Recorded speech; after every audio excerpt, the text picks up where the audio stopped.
Good morning and welcome to our monthly third Thursday IHE Lunch and Learn for April this time. I am thrilled to have two representatives today, Tasha and Hillary from Avenues for Change, Holocaust and Genocide Education, who are going to speak about a wonderful opportunity that we are involved in right now. Lori Davis, who was a member of our community last year, sent me an email telling me about a wonderful exhibit about the Kitchener camp that was located in England.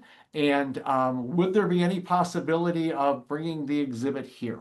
And the exhibit is now here. It's currently at the College of St. Mary in our working with Dr. Mark Gudgel in our yearly want every April with Holocaust commemoration remembrance on their campus to be able to see the exhibit. And so it's wonderful. And I have talked long enough now, so I'm going to turn over to Hillary and Tasha to talk more about this amazing, not just the exhibit, but what was involved with the camp. So I turn it over to you, and I'll put myself on mute. Okay, good morning. It's 9:30 here. We are in California. So good morning to everyone.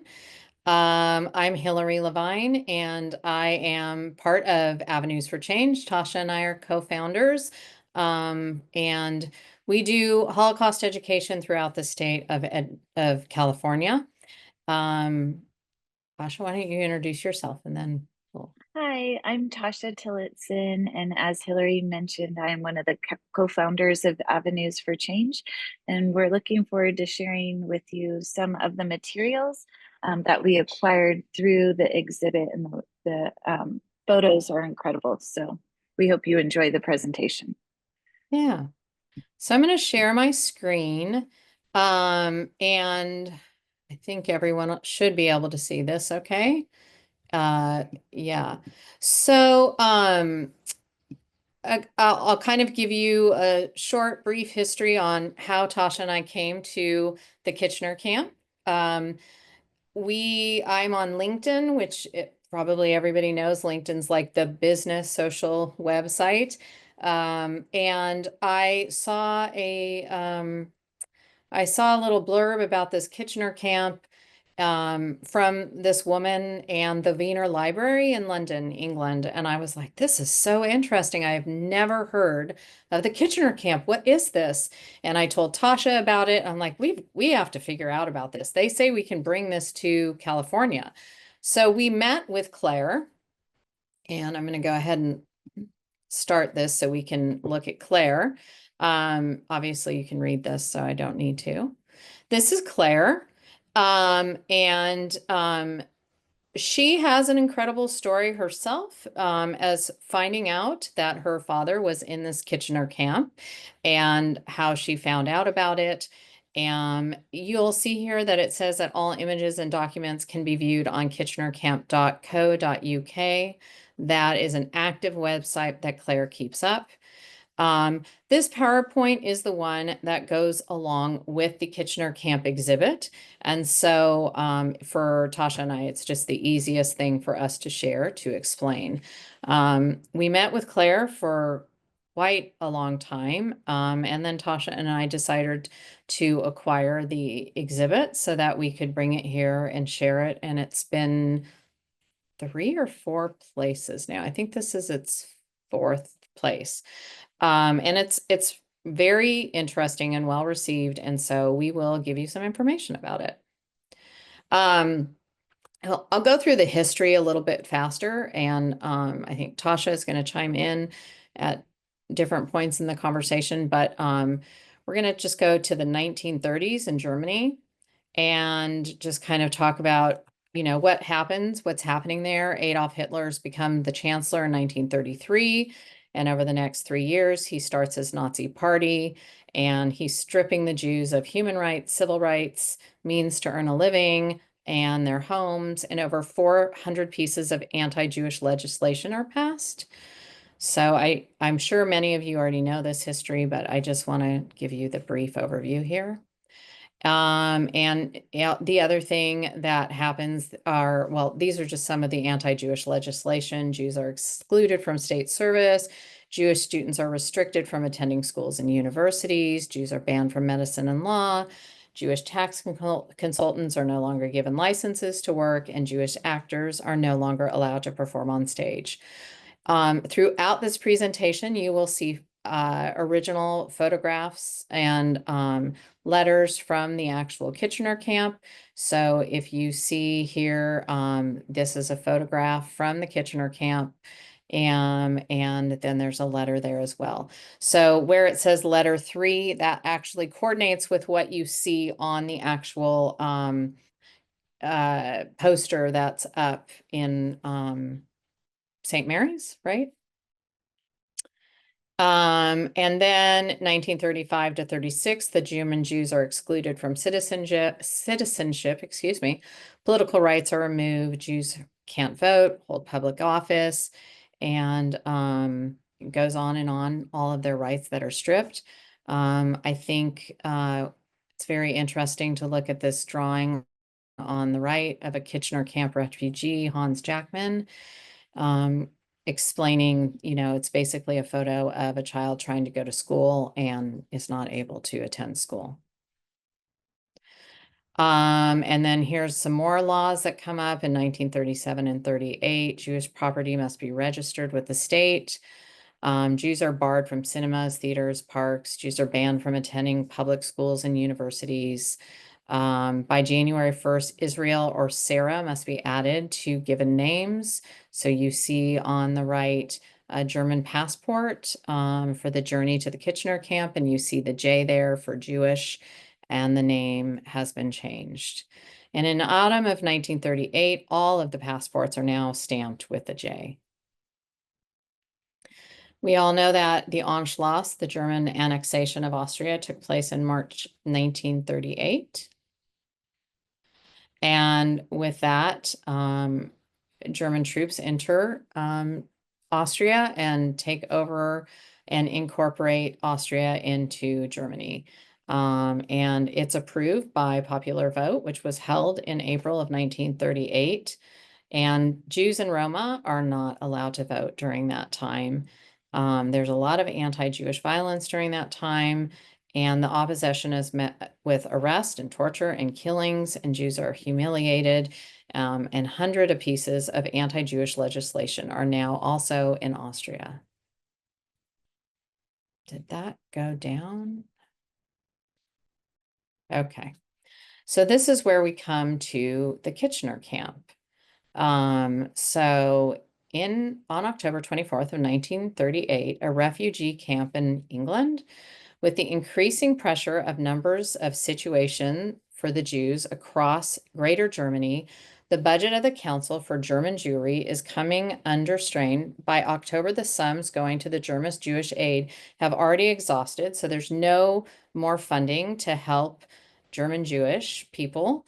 And they've literally exhausted their funds in a couple of months. And so Mr. Schiff suggests that maybe there is a way to find and bring over German and Austrian refugees and a place to put them where they might be able to work and do work for England. And this is this is actually from the minutes of this meeting that they have. And he had just gone to Germany and kind of seen what was going on. The other thing is that you have to remember that Dachau has opened 5 years prior to this. Okay, why is all of a sudden there we go. And then we have Kristallnacht, which happens in 1938. And this is the newsletter that comes out, and it says Jewish families, homes, businesses, and cemeteries are sustained under attack. 30,000 Jewish men are arrested and sent to Dachau, Sachsenhausen, Buchenwald, and there is no food and inadequate shelter, freezing conditions. And so we know at this point that many people are going to die. So in 1938, Hugo Heibrun was arrested at a hotel where he was working in the mountains, and he was imprisoned in Buchenwald concentration camp for 5 months. And after his release, he had to leave Germany, and he arrived at the Kitchener camp on August 1st, 1931. This is a photo of him. The plan at that point was to sail to New York, and his wife Selma would go with them. However, war was declared a month later, and so his wife was actually trapped in Germany, and she was deported to the Łódź ghetto in 1949 and murdered in Kelmo, along with her mother, brother, and twin sister's family.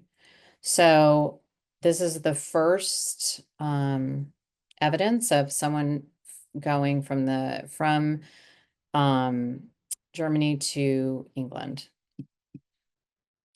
So this is what happens with the Kitchener camp rescue.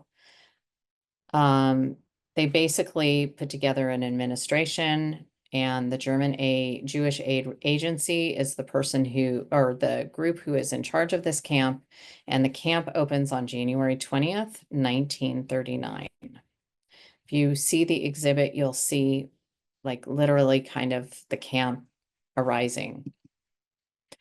The camp was an old World War I bunker, right, Tasha? Is that?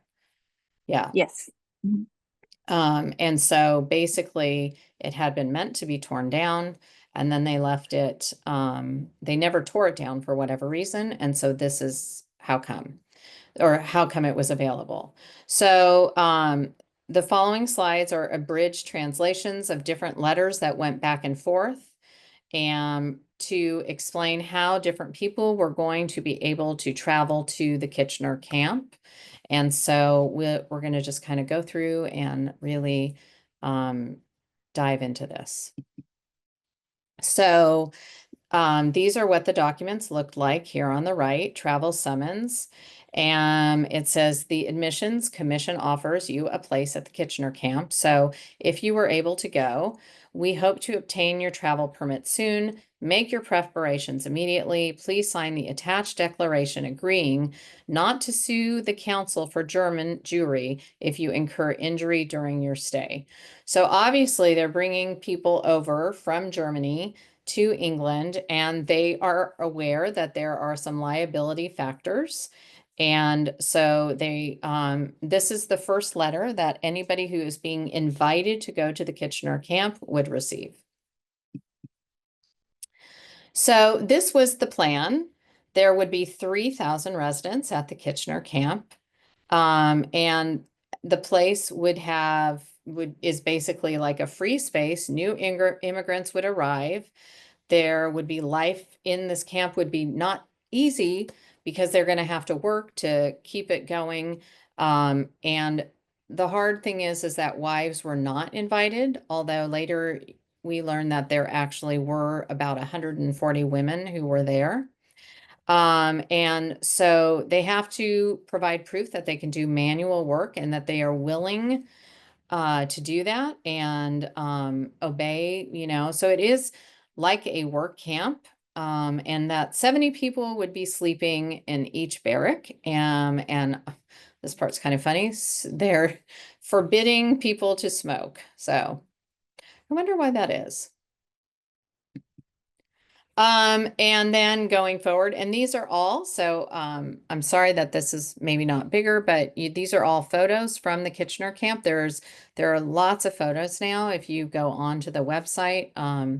But these are some of the things that they were all told prior, that punishments for flouting the rules, would include being deported from England. Kosher meals are available, excuse me. They didn't have to do manual work on the Sabbath. They were learning a trade or a craft, or they were going to garden. They were going to have compulsory language lessons so they could learn English.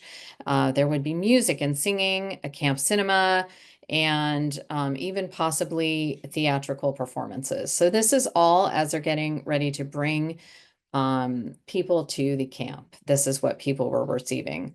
And well, we'll keep going.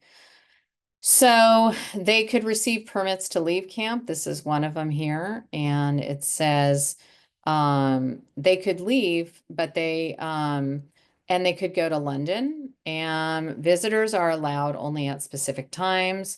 You have to have that pass to leave. They have to have clothing and larger personal items and a place to store them. They had to guarantee that they could immigrate out of England. So that was their kind of their way in, is that this would be a temporary place to go.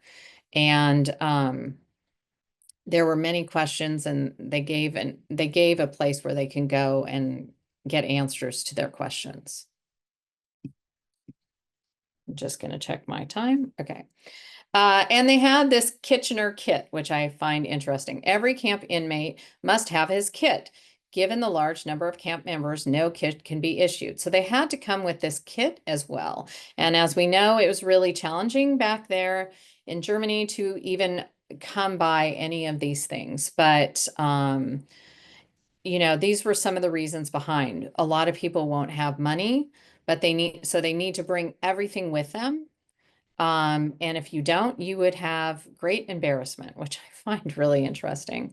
Anyone not in a position to bring his own necessary things should contact his synagogue or local Jewish charity for help. At that point, there weren't a lot of synagogues still working. Everything was kind of in hiding, but people were able to do that somehow.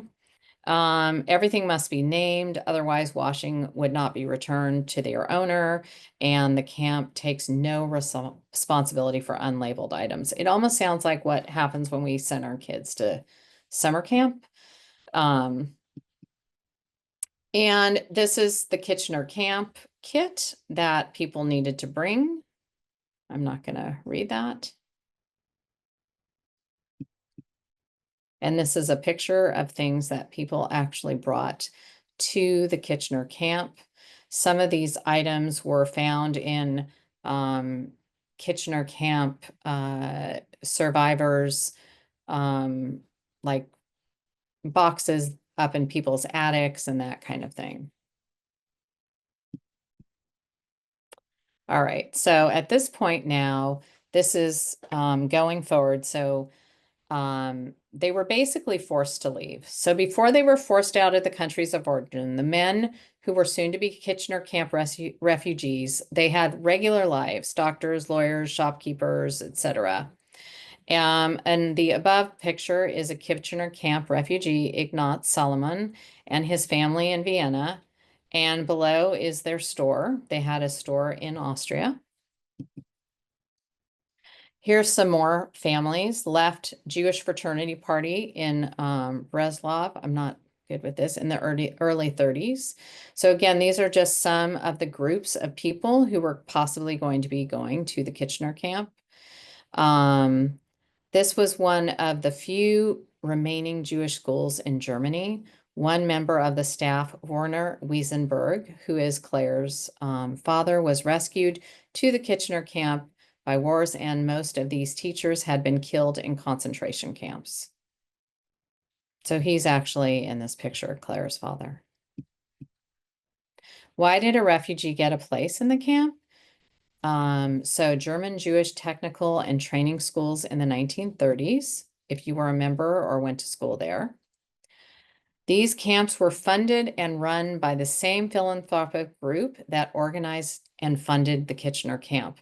So the aim was to give Jews a practical skill set in industry or agriculture so that they could establish new lives in a new country, because they were not going to be able to do what they were doing before when they lived in Germany or Austria.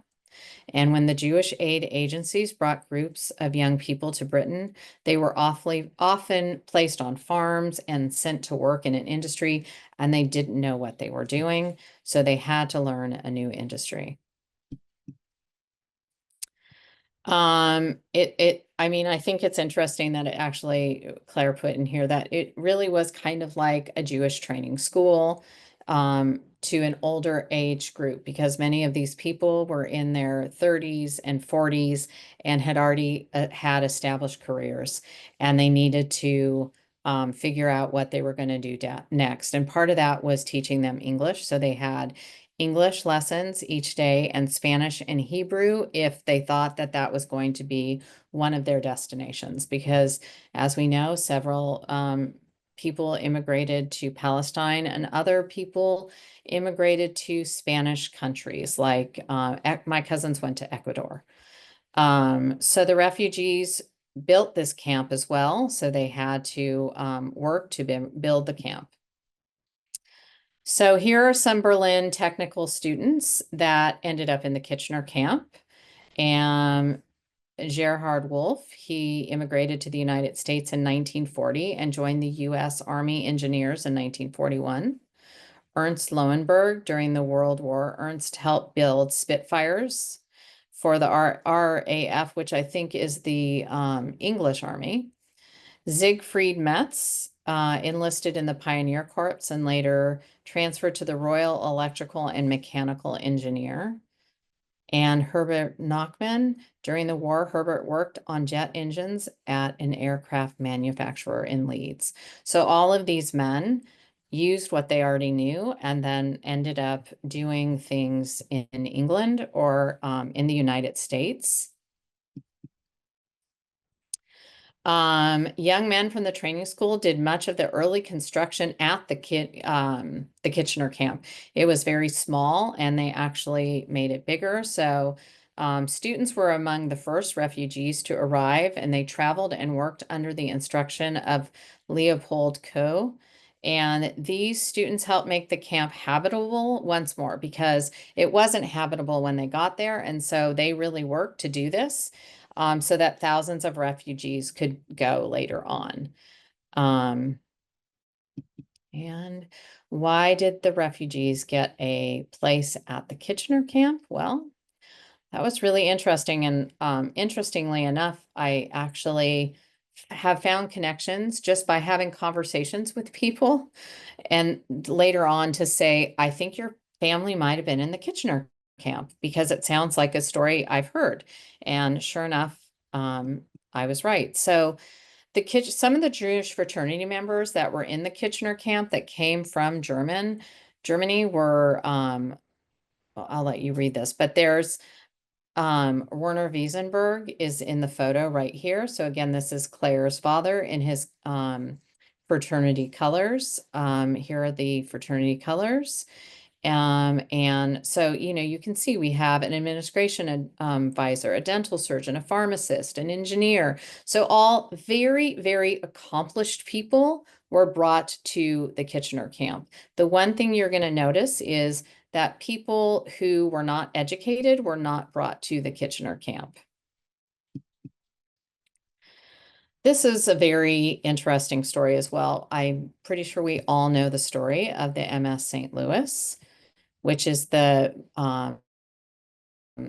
ship that went to the United States, was turned away and then ended up in Cuba for quite a while, and then was turned away and then was sent back. Well, when the MS St. Louis goes from Hamburg to Havana with those 937 passengers, most of the Jews had already applied for US visas, and then they refuse entry to Cuba, and then the United States and Canada turn them away, and so they were forced to return to Europe. Over 600 of those St. Louis refugees are finally given leave of entry to France, Belgium, and Netherlands. 254 die in the Holocaust. But in 1939, 288 of those passengers are taken to the Kitchener camp. So all but one of those 288 passengers from the St. Louis that are taken to the Kitchener camp survive the war. This was a story I did not know about. Siegfried Mannheimer was a passenger on the St. Louis. He was imprisoned in a concentration camp. He was later released on the condition that he left Germany.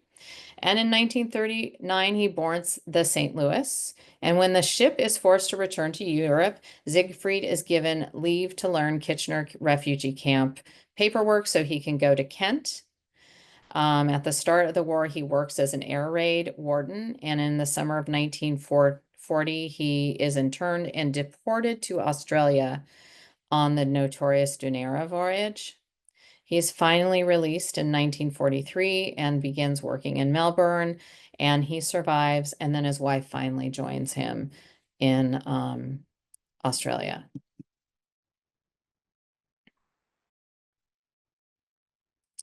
There is a newspaper in the Kitchener camp, and when you go through the exhibit, you'll see many different parts of the newspaper, little tidbits from it. But I think it went out almost every week, and so this is the first issue of our own magazine. So, here are some very accomplished people, and they decide they're going to put together an actual magazine that's going to be put out.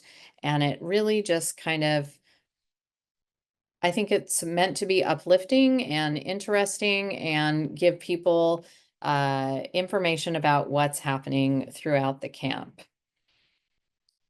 I'll give you just a second to read that if you're interested.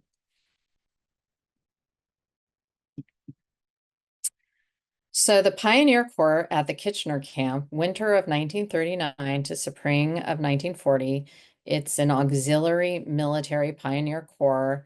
There are 887 Kitchener refugees that enlist, and the Pioneer Corps was an unarmed labor and logistics section of the British Army. So many of the Germans and Austrians who are at the Kitchener camp become part of the British Army. And the Kitchener camp has now entered a second phase, and it becomes a training center for these pioneer corps. And the civilian refugees who did not enlist provided practical assistance. So they just helped. And so a bunch of these people began to arrive at the Kitchener camp from all over Britain. By August of 1939, the Kitchener camp is split into two sections. There's a military section and a civilian section. And as the camp is divided, the men's hut numbers change, and you can tell that they've literally tracked this because there's a mail room. And so people from their archives are able to see where their parents were living, where they ended up. This is some information from the Pioneer Corps. They had renovations. So there was a second camp that was added across the road. The aim was to have civilians in one camp and the military part in the other camp. And in the end, these renovations were never completed because they closed the camp.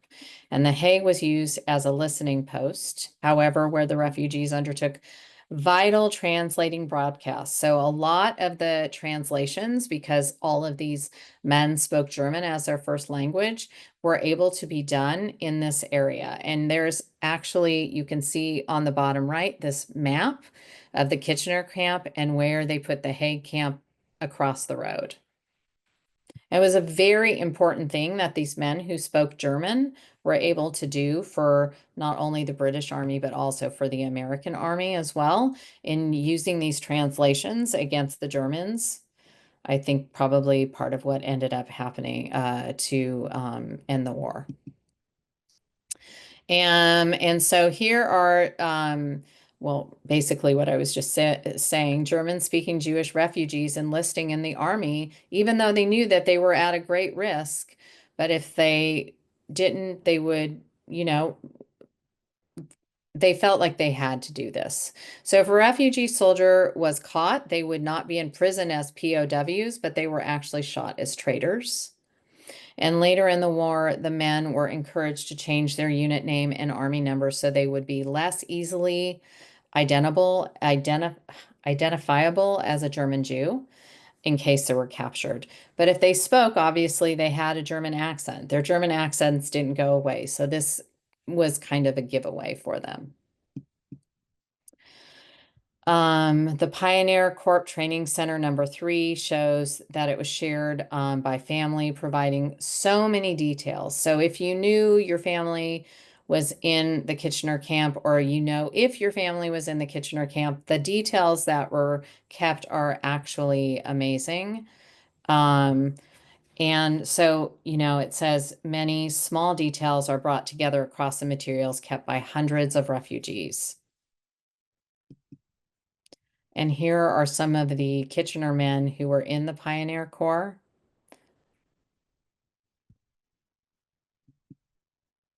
And this is the Auxiliary Military Pioneer Corps from the family archives of the Kitchener Camp refugee brothers, Ferdinand and Heinrich Vulcan. This is the 137 Company AMPC, and there were many, many men from all over who were in this. And then these are some of the Kitchener Camp men who ended up going to the U.S. Army. So they immigrated to the United States. And some of them became Ritchie boys, if you're familiar with what the Ritchie boys are. And here are some of them that actually go and then they join the U.S. Army. These are men who were rescued from Dachau and taken to the Kitchener camp in 1939, which many, if not most of the men came from Dachau and went to the Kitchener camp. Again, we have more Kitchener camp men in the U.S. Army who was just different people, Gerhard Wolf. And again, more people, Kitchener campmen in the U.S. Army. So these are all photographs that family members like Lori have provided. After immigration, the Ritchie boys, who were extremely helpful and were at Camp Ritchie. So there were 2,200 men from Dachau, Germany, and Austrian Jewish refugees were sent to Camp Ritchie to be trained in intelligence, counterintelligence, I am having such a hard time speaking today. Interrogation, investigation, and psychological warfare. So they were chosen because they knew German language, mentality, and behavior.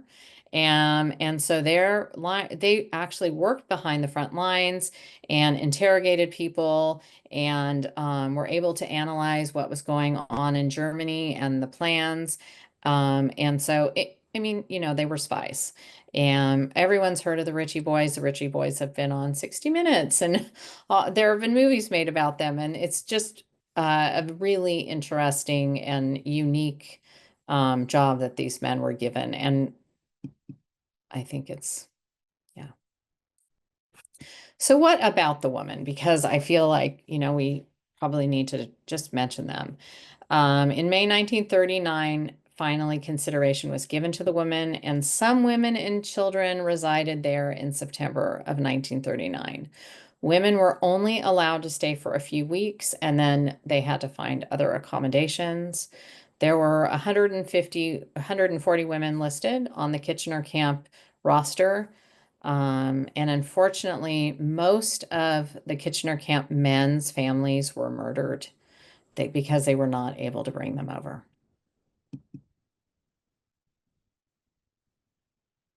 These are just some photographs of the women with the men at the Kitchener camp.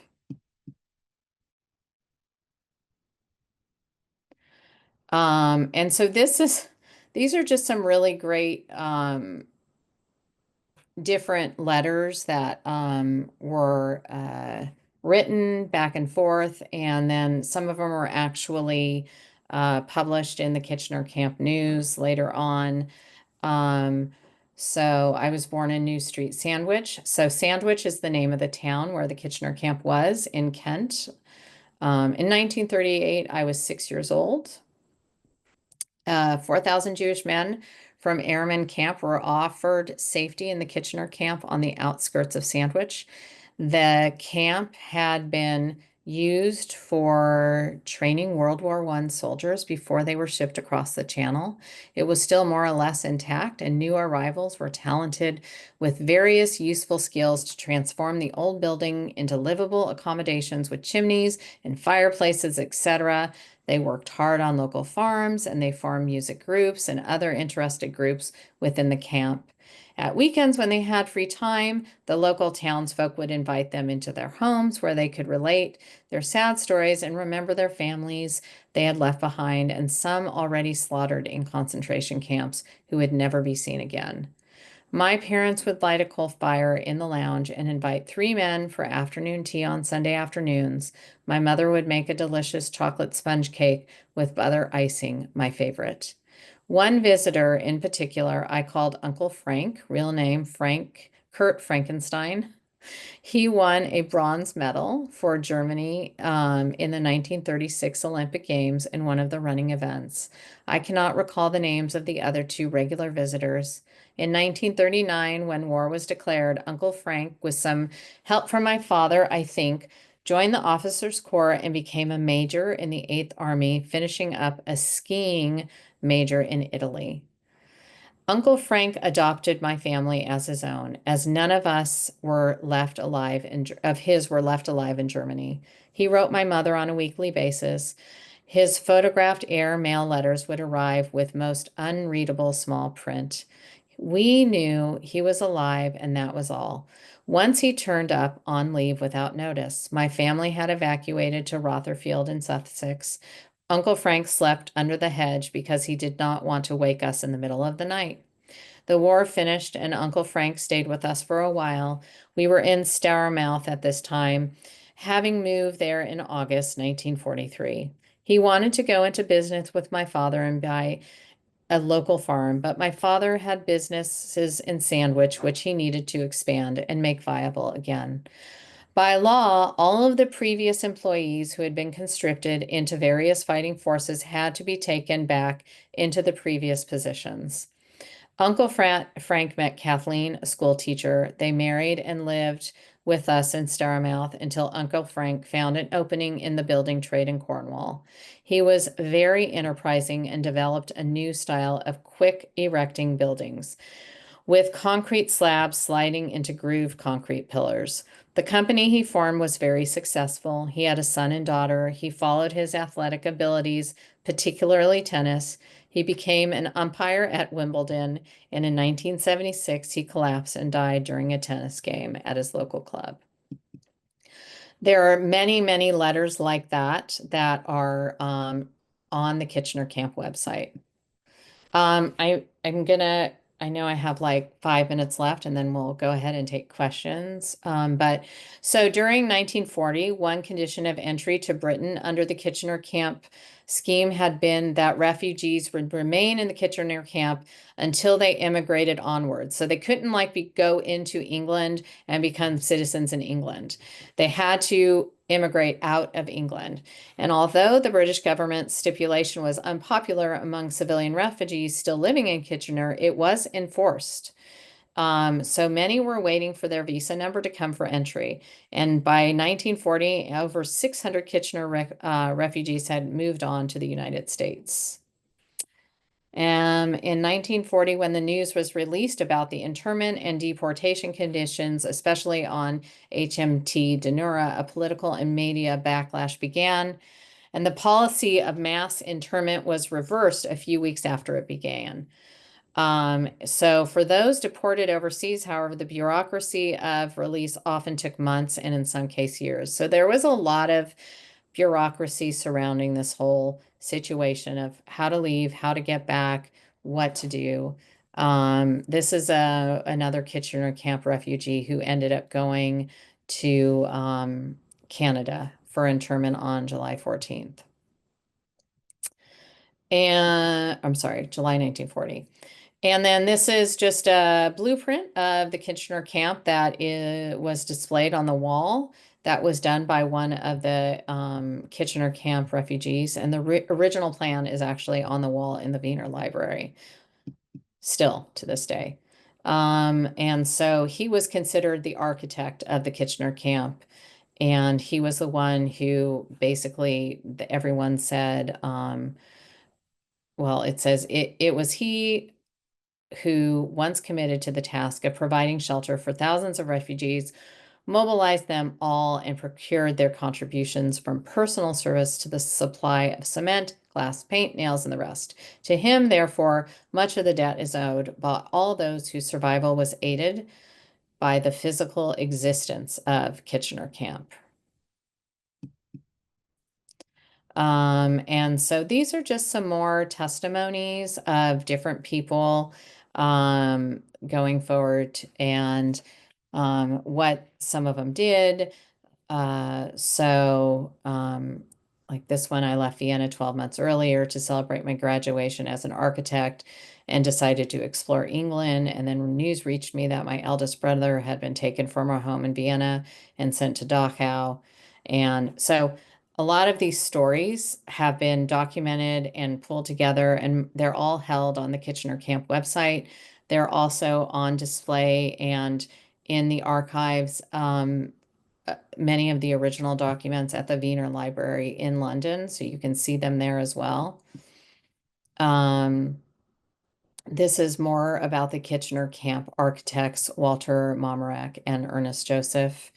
And they just, it gives more information about the task it took to put the Kitchener Camp together, because it really was kind of a falling barracks. And so these are just some images that were shared. And I think that's it. Are we done? Yes. Okay. I'm going to just exit my screen for a second. And I'm going to quit sharing for 1 second. And then I'm going to share again because I just want to show you the Kitchener Camp website real quickly. That also is going to mean that you get to see my awful, all the tabs open.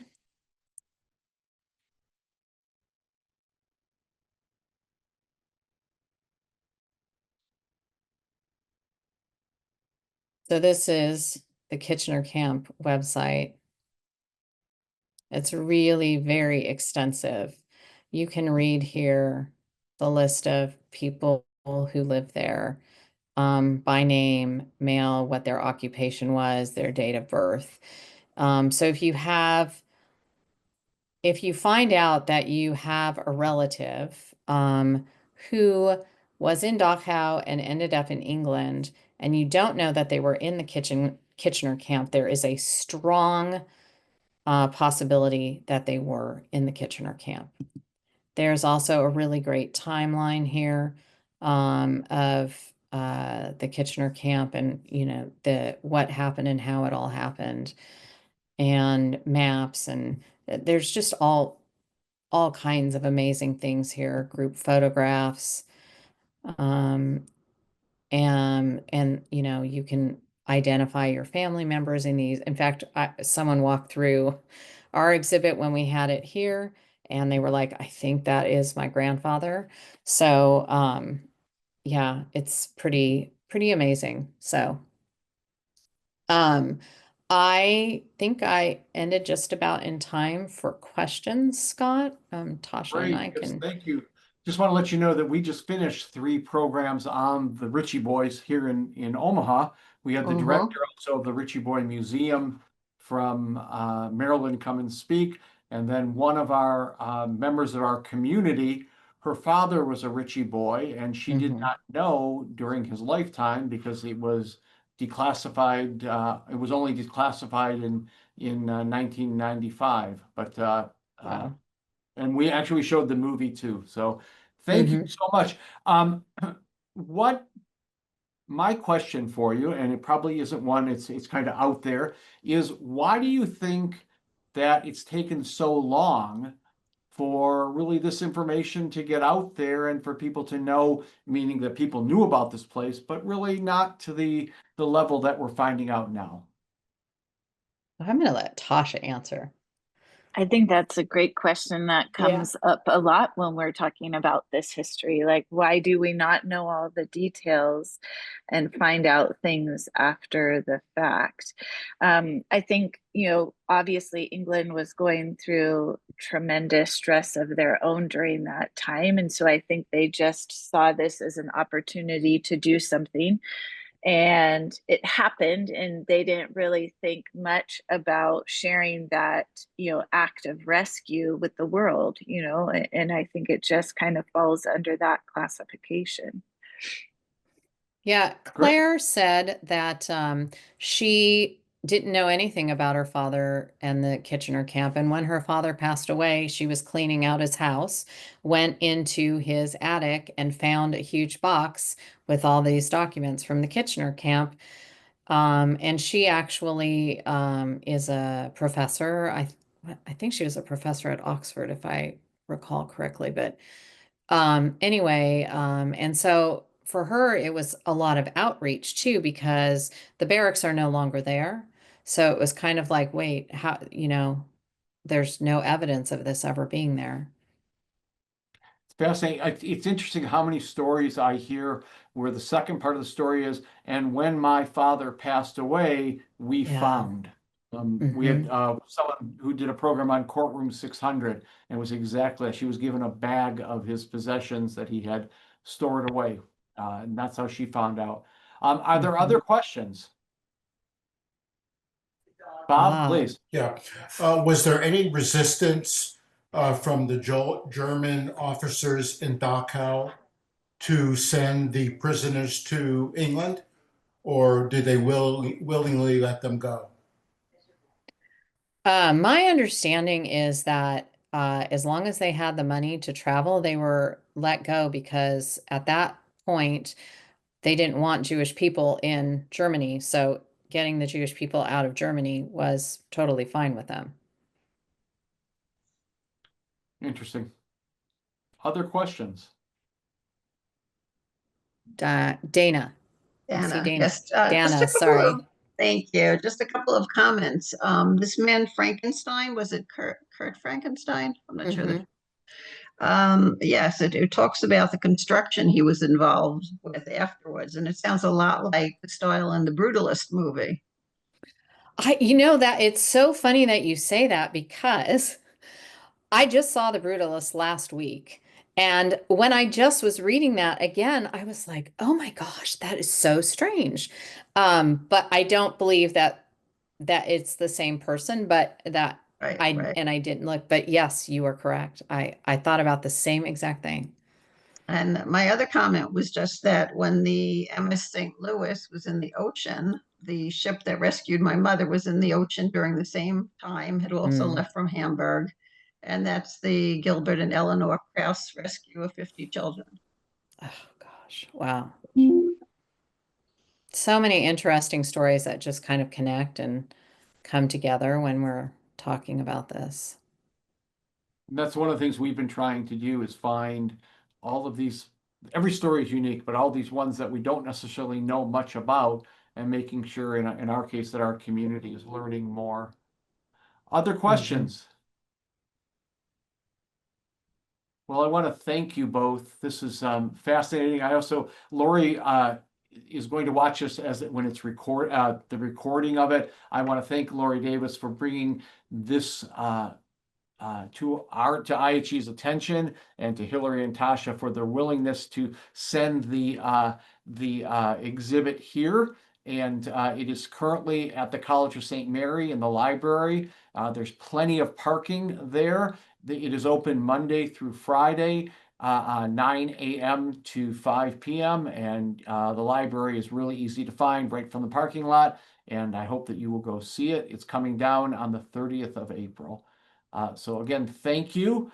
Next month, we are going to be having Jessica Wagner, who is the education director at the Durham Museum, who also in her military background helps with reparations and has been involved in this also with reparations based upon what was taken from Jews in the Holocaust. So it'll be another interesting topic for us.